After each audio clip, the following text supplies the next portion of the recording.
Stand nice and close, looking this way, ready? 1, 2, 3. It's so quiet now.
He's very hot.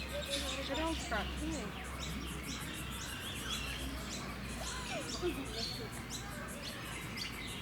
She just ate. Now it's not too hard to figure out why the little penguin is called little penguin. It is of course based entirely on size. It's actually the smallest penguin species in the world. They only get to about 32 centimetres in height, about 1 to 1.2 kilos in weight. Now when you compare it to their close cousin, the emperor penguin, which gets to well over a metre in height, it's quite incredible the size differences between the two birds.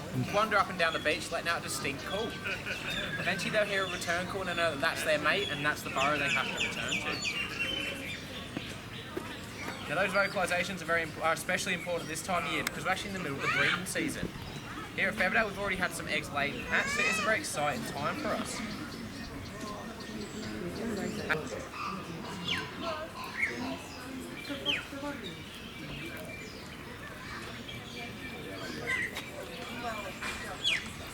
Five? Yeah, 5. She turned 5 this year. How long did they live? They can live at 8 to 10 in the wild, and about 12 to 15 in a wildlife park. But like people, some animals seem to age quicker than others. Right. Hi, Khaleesi, how are you? You're poor.